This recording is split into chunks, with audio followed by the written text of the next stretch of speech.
उदयपुर में एक परिवार रहता था। उस परिवार में राहुल के मम्मी पापा और राहुल का बड़ा भाई राजेश रहता था। राजेश की शादी हाल फिलहाल में ही हुई थी। राजेश की पत्नी सुधा बहुत ही रूपवंती थी और अच्छे घर की थी। सुधा राजेश के घर वालों का बहुत ख्याल रखती थी। एक दिन सुधा किचन में खाना बना रही होती है, तभी राजेश का भाई राहुल किचन में आता है और बोलता है, तब सुधा भाभी खाना में क्या बना रही हो? अरे देवर जी, पापा बोले हैं पूरी आलू मटर की सब्जी और खीर बनाने को। ओहो भाभी, आलू मटर की सब्जी कौन खाता है? पनीर का बनाइए ना। अच्छा ठीक है जी, आप जो बोले वही बन जाएगा। क्यों? हाँ हाँ, पनीर का सब्जी पूरी और खीर बनाइएगा, खाने में मज़ा आ जाएगा। हाँ हाँ ठीक है जी, वही बनेगा। फिर राहुल वहीं से चला जाता है। जैसे ही राहुल किचन से निकलता है, उसके पीछे ही राजेश किचन में आता है। वो सोचता है कि आज चलो, सुधा अकेली है, आराम से कुछ देर बात करूँगा। तब सुधा क्या बना रही हो खाने में? वो राहुल जी बोल रहे थे पनीर का सब्जी पूरी और खीर बनाने को, बस उसी में लगी हूँ। आपका क्या फरमाइश है, आप भी बता दीजिए। मेरा क्या है, जो मिलेगा वही खा लूँगा। कौन सा मेरे लिए कुछ अलग बनेगा? आप ऐसा क्यों बोल रहे हो? मैं बनाऊंगी ना, आप बोलिए तो क्या खाएंगे। अरे नहीं नहीं, मैं मजाक कर रहा था। तुम अपन बनाओ पनीर का सब्जी और पूरी खीर, मैं वहीं खा लूँगा। इससे आगे राजेश कुछ बोल पाता कि तब तक राजेश की माँ आती है और बोलती है, अरे सुधा बहू, अभी तक खाना नहीं बना है क्या? बस माँ जी, पूरी बनाना है, बना के सबको खाना लाती हूँ। राजेश अपनी माँ के सामने कुछ नहीं बोलता और वो भी अपनी माँ के साथ बाहर बरामदे में चला जाता। सभी लोग बरामदे में बैठकर खाना बन जाने का वेट कर रहे थे। तभी किचन से सुधा आवाज़ लगाती है, माँ जी खाना बन गया है, आप सब आइए खा लीजिए। सभी लोग डाइनिंग टेबल वाले रूम में जाते हैं। तब तक सुधा सबका खाना परोस दी होती है। सभी लोग बैठकर खाना खाते हैं और खाना खाकर सभी अपने अपने कमरे में जाते हैं सोने। सुधा भी अपना सारा काम खत्म करके जाती है अपने कमरे में सोने। राजेश अभी सोया नहीं था। क्या हुआ जी, अभी तक आप सोए नहीं? कोई बात है क्या? अरे नहीं सुधा, बस तुम्हारा इंतजार कर रहा था। अच्छा, मैं सोच रही थी कि राहुल जी की अब शादी कर दी जाती। दिन भर काम करते करते थक जाती हूँ, उनकी शादी हो जाती, देवरानी जी आ जाती तो काम में थोड़ा हेल्प हो जाता मेरा। हाँ, अब उसकी उम्र तो हो ही गई है, लेकिन कुछ कर नहीं रहा है ना। हम लोग सोच रहे हैं कुछ करने लगेगा तो शादी कर दी जाएगी। हाँ ये भी तो है। फिर दोनों बात करके सो जाते हैं। अगले सुबह सभी बरामदे में बैठकर चाय पी रहे थे। तभी राहुल आता है और अपनी मम्मी से बोलता है, माँ मुझे कुछ पैसे दीजिए, जा रहा हूँ मार्केट दोस्तों के साथ, उधर ही कुछ खाने के लिए। राहुल के पापा राहुल को गुस्सा होकर देख रहे थे, लेकिन उस टाइम कुछ नहीं बोले। राहुल पैसा लेकर चला जाता है। घर से निकलकर राहुल अपने दोस्तों के पास जाता है। तब राहुल भाई, क्या हाल है? आजकल तो दिखाई ही नहीं दे रहे हो, कहाँ रह रहे हो? बस मेरा ठीक है, अपना बताओ, तुम सब कैसे हो? आज बहुत दिनों बाद मुलाकात हुई है। जाना है अब पढ़ने दिल्ली, इसलिए सोचा तुम सबसे थोड़ा मिल लूं। तुम सबको तो नहीं जाना है ना? अरे राहुल, मुझे चलना है। यहाँ गांव में बस खाओ पियो और खेलने में ही टाइम निकल जा रहा है, इसलिए मैं भी चलूंगा। कब जा रहे हो? देखो, फोन करके बताऊंगा, अभी पापा से कहूंगा, वो कहेंगे तो चलेंगे। हाँ ठीक है, बात करके बताना। अरे तुम सब ये सब छोड़ो, चलो अब राहुल पार्टी देगा, बहुत दिन बाद मिला है। हाँ हाँ चलो, राहुल कुछ खाकर आते हैं। ठीक है फिर चलो। राहुल और उनके दोस्त सभी जाते हैं। ऐसे ही पूरा दिन निकल जाता है और शाम हो जाती है।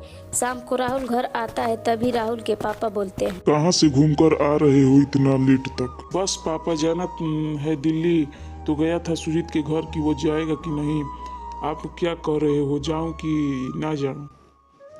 यहाँ रहकर क्या करोगे? घूमने से फुर्सत है क्या तुमको? जाओ वहीं पढ़ना। सुजीत क्या बोला जाएगा? हाँ वो तो बोल रहा था अब जाने को। ठीक है, तब कल ही चले जाना। फिर राहुल अंदर जाता है और खाना खाकर सो जाता है। अगली सुबह राहुल और सुजीत दिल्ली के लिए फ़्लाइट पकड़ते हैं। शाम तक दिल्ली एयरपोर्ट पर उतरते हैं और वहाँ एक रूम लेकर रहने लगते हैं। जिस कॉलेज में राहुल एडमिशन लिया था उसी कॉलेज में राखी नाम की एक लड़की पढ़ती है। एक दिन राहुल और उनके दोस्त बैठे होते हैं, तभी राखी राहुल के आगे से गुजरती है। राहुल को एक ही नज़र में राखी से प्यार हो जाता है। राहुल उसी वक्त सोच लेता है कि मैं इसी लड़की से शादी करूँगा। फिर एक दिन राखी और राहुल की मुलाकात होती है। राहुल अपना परिचय राखी को बताता है और राखी अपना परिचय राहुल को बताती है। तब से राहुल और राखी अच्छे दोस्त बन जाते हैं। एक दिन राहुल राखी को शादी के लिए प्रपोज कर देता है। राखी भी हाँ बोल देती है। ऐसे ही कुछ दिन बीत जाता है। एक दिन राहुल राखी को कॉलेज के पास पार्क में बुलाता है। फिर शाम को राहुल और राखी पार्क में मिलते हैं। क्या हुआ राहुल, इतना अर्जेंटली क्यों बुलाए? सब ठीक तो है ना?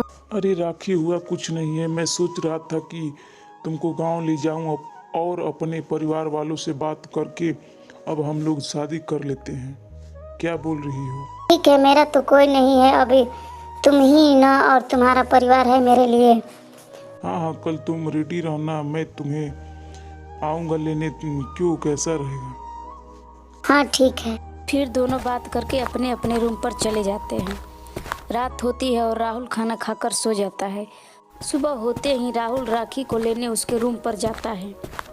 राखी को लेकर एयरपोर्ट जाता है और दोनों फ्लाइट पकड़ लेते हैं। शाम तक गांव में उदयपुर के एयरपोर्ट पर उतर जाते हैं। राहुल राखी को अपने घर ले आता है।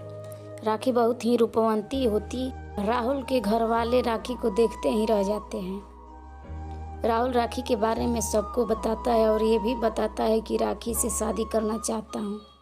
राखी भी बहुत सुंदर होती है और राखी के घर वाले को पसंद आ जाती है, इसलिए सब हाँ बोल देते हैं। कुछ दिनों में राहुल और राखी की शादी हो जाती है।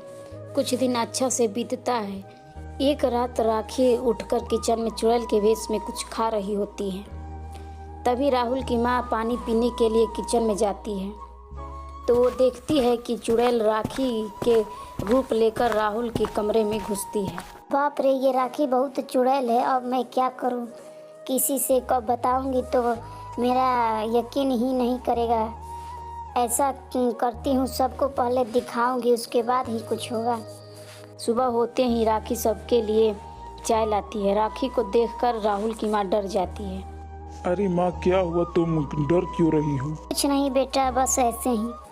सब चाय पीकर अपने अपने काम पर चले जाते हैं। तभी राहुल की माँ राहुल के पापा से सारी बात बताती है और अपनी बड़े बेटे राजेश और सुधा से भी बताती है। रात होने का सब इंतजार करने लगते हैं।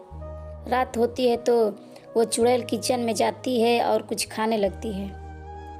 तभी राहुल की माँ राहुल को बुला लाती है। राहुल राखी को चुड़ैल रूप में देखकर हैरान रह जाता है। तभी चुड़ैल सबको देख लेती है। इससे पहले कि राहुल कुछ समझ पाता, चुड़ैल राहुल के पूरे परिवार को मार देती है।